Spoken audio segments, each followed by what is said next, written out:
자, 여러분들 이럴 때 뭘 해야 될까? 이럴 때는 여러분들 자, 기초로 백투더 베이직. 자, 백투더 베이직인 거예요. 자, 기초로 돌아가는 거예요. 모든 건 기본과 기초로 돌아가는 겁니다, 여러분들. 그래서 여러분들이랑 함께 피터 린치의 1994년 강의를 간단하게 한번 리뷰를 해볼 거예요.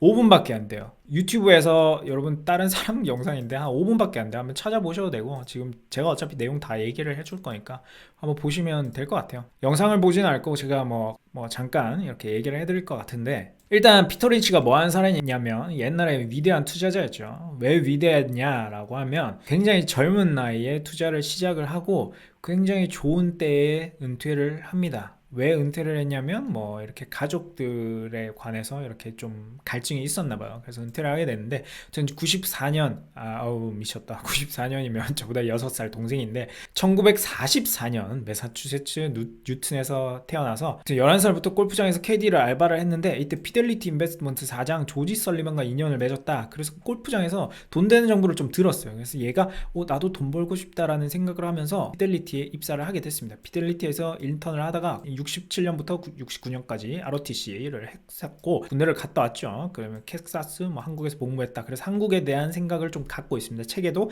한국 이야기가 조금 나와요. 베트남전에서 어쩌고 저쩌고 했었고, 그 주식 금단 현상, 야 이거 주식 금단 현상이랑 매매 중독이랑 좀 다르죠. 주식 금단 현상에 시달렸대요. 우리는 매매 중독인 사람이 좀 많은데 우리나라에는 주식 금단 현상이 있었다. 여튼 주식에 빠지면 미친듯이 빠진 사람은 돈을 벌더라고. 그 피터 린치나 워렌 버핏이나 마찬가지로 74년부터 77년까지는 애널리스트였대요. 근데 77년부터 피델리티의 마젤란 펀드를 맡으면서 펀드 매니저, 실질적으로 운용을 하는 사람이 되었다라고 합니다. 77년부터 90년까지 마젤란 펀드는 29.2%, 약 30%의 수익률을 기록을 했고, 이 펀드가 맨 처음에는 한 200억 규모에서 한 14조, 환율로 적당히 계산하면 한 240억 정도에서 한 6, 7조까지 불려온 거죠. 이게 수익률이 이만큼 기록했다는 게 아니고 돈은 추가적으로 유입이 되니까 아마 그거 다 포함해가지고 6, 7조까지 불렸다는 것 같아요. 운용 규모가. 근데 이 정도면 어마어마한 거죠. 공모 펀드 중에서 이 정도면 어마어마하고, 마젤란 펀드에 투자한 투자자 중 과반이 오히려 돈을 잃었다. 이렇게 수익률이 높은데도 잃었대. 왜냐면 사람들이 공포감에 빠져가지고 오를 때 들어오고 떨어질 때 나간다 이거죠. 반대로 해야 돼. 떨어질 때 사고, 지금같이 급락을 할 때 사고 급등을 할 때 팔아야 되는데 사람들이 어떻게 한다? 급락을 할 때 팔고 급등을 하면 사죠. 그때 안심이 되니까. 완전 반대로 하고 있다 이거죠. 그럼 여러분들이 스마트한 개미가 되려면 뭐냐면 지금 사야 돼요. 솔직히 말해서 지금 떨어질 때 사야지. 뭐 오를 때 사겠어요? 오르는 거 확인하고 산다? 모르겠어요. 저는 뭐 떨어지는 칼날을 잡아도 상관없다고 생각합니다.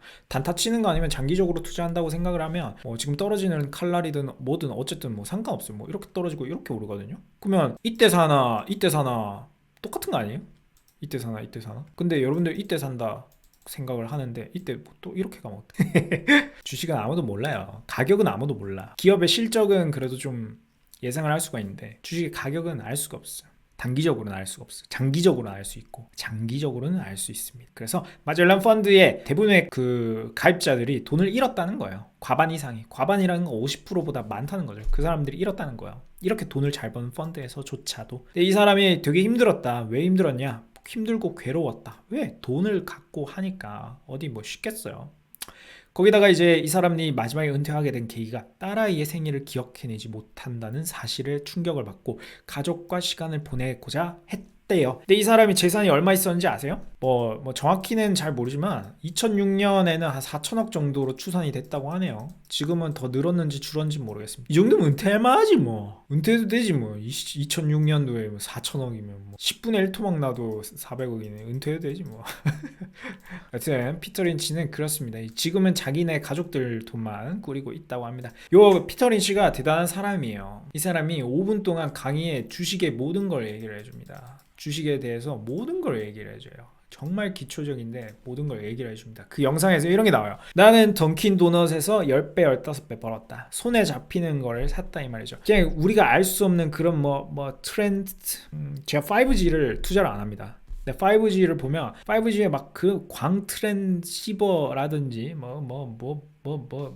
대역폭이라든지 뭐 이렇게 뭐 많잖아요, 여러분들. 그런 어려운 영어 피터 린치 난 모르겠다. 그냥 내 눈에 보이는 코카콜라, 내가 먹는 던킨 도넛 이런 거에 자기는 더 투자를 하고 싶다.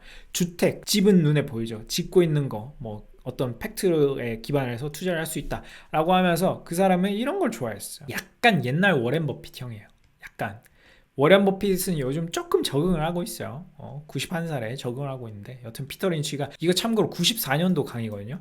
94년도 강의니까 그렇게 알고 계셔야 이해를 하기가 좀 더 낫습니다. 이 사람이 던킨도너츠에 투자를 해서 10배, 15배 벌었고 이해가 되지 않으면 투자하지 마라 우리한테.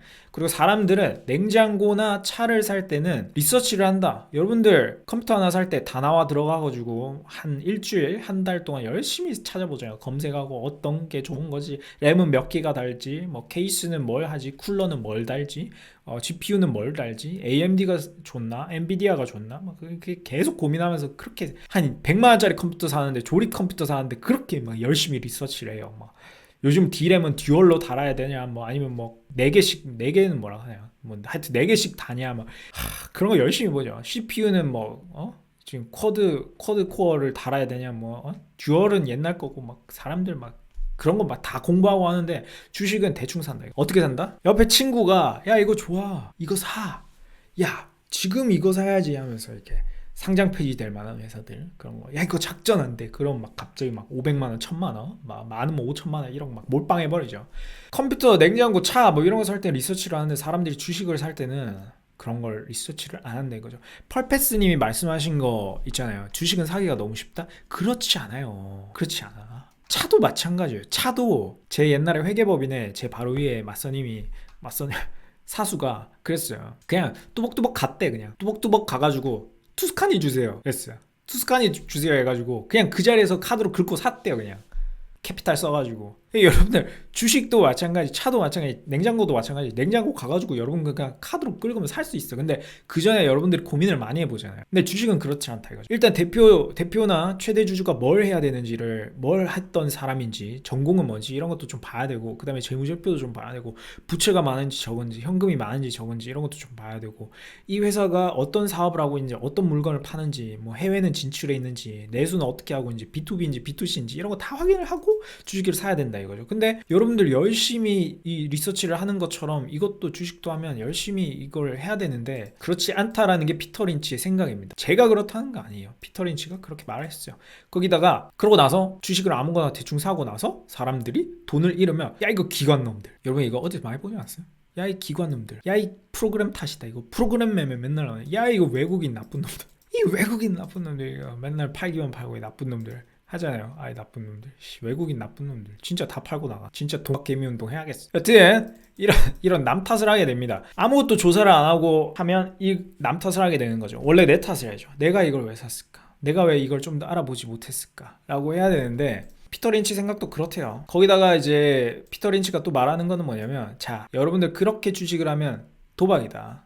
도박인데 요요요요요 주식에 대해 기본을 알려주겠다라고 하면서 코카콜라를 생각해보라 했어요. 코카콜라의 이익은 32년 전보다 30배가 늘었어요. 주당 30배를 더 벌고 주가는 30배가 올랐다. 그러면서 It's not gambling, 이게 완전 도박이 아니라 이 로터리 티켓이 아니라고 합니다. 로터리 티켓 같은 경우는 완전 로또죠. 근데 로터리 티켓이 아니고 주당 30배를 더 벌기 때문에 주가는 30배가 오른 거다라고 하면서 코카콜라의 예를 들어 주식을 간단하게 설명해 버립니다. 주식 뒤에는 늘 회사가 있다. 주식은 그냥 티켓이 아니고 나는 주주가 되는 거다라는 걸 이 영상에서 딱 얘기를 해줍니다. 간단하게. 그리고 주식시장을 예측하려 하지 마라. 지금 여러분들 어때요? 다들 예측하고 있죠? 오른다, 떨어진다, 이게 1100 갈 거다, 1200 갈 거다, 다들 예측하고 있죠. 근데 예측을 하지 마라. 시간 낭비다 라고 얘기를 했습니다. 피터 린치 같은 경우에, 자 경제 전망이나 뭐 주가 전망 이런 거에 시간을 14분을 쓰면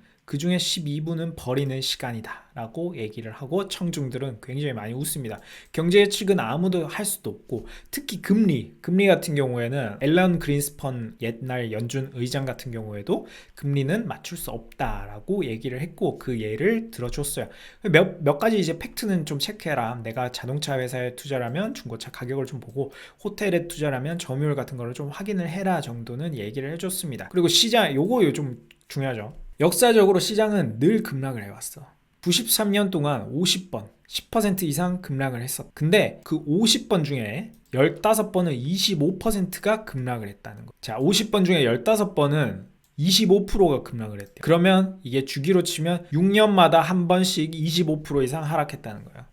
대충 맞는 것 같지 않아요? 여러분? 2008년 그리고 2018년 2020년 대략 이렇게 묶으면 6년마다 한 번씩이니까 3번이네. 거의 뭐 비슷할 것 같은데 6년에 그러면 다음 하락은 대략 뭐 한 2020 몇 년 정도에 오겠죠 뭐. 6년마다 한 번씩 20% 이상 하락했대요. 이게 팩트예요, 팩트. 그냥 현상으로 받아들여야 돼요. 주식시장에서 이런 하락은 늘 왔었다. 그럼 우리 다시 또 열심히 한 6년 동안 회복을 하면 되는 거죠. 급락은 또 매수의 기회일 수도 있으니까 그때 열심히 근로소득을 모아가지고 근로소득으로 이렇게 추매를 하고 하면 나중에 좀 더 좋은 결과가 있을 겁니다. 하락은 언제 할지 몰라. 금리를 맞추는 것도 불가능해. 금리를 3번 연속 맞추면 억만장자가 될 수 있지만 세상에 억만장자는 별로 없다라고 얘기를 하면서 전체적으로 다 이야기가 마무리되는 영상이 5분짜리가 있습니다. 요거 한번 보시는 걸 추천해요. 이게 그러니까 여기서 우리가 알 수 있는 건 뭐냐면 이게 6년마다 한 번씩은 이렇게 하락을 하는 경우가 있고 주식시장에 늘 하락은 있고 여기에서 우리가 대응을 하는 거는 뭐냐면 그냥 시장에 머물러 있어라는 거예요. 주가가 언제 떨어질지 얼만큼 떨어질지 언제 오를지 언제 얼만큼 오를지 경제가 언제 좋아질지 금리가 언제 오르고 언제 떨어질지 그 누구도 예측을 할 수 없기 때문에 여기에서 가장 중요한 게 뭐냐면 요거 하나만 기억하세요. 코카콜라는 32년 전보다 주당 30배를 더 벌고 주가는 30배가 올랐다. 이거 하나만 기억하시면 돼요. 이거 하나만. 지금 단기적으로는 주가가 위로 오를 수도 있고 아래로 떨어질 수도 있습니다. 하지만은 장기적으로 봤을 때 그 회사가 믿을 만한 회사고 성장할 게 본인이 생각하기에 분명하다라고 하면 언젠가는 오를 거예요. 왜? 실적이 좋아지니까. 그 회사는 언젠가 오르게 돼 있어. 여기서 이거 하나만 기억하시면 이런 공포감을 잘 견딜 수 있습니다. 여러분들 하락장에 주식이 없는 사람은 상승장에도 주식이 없어요.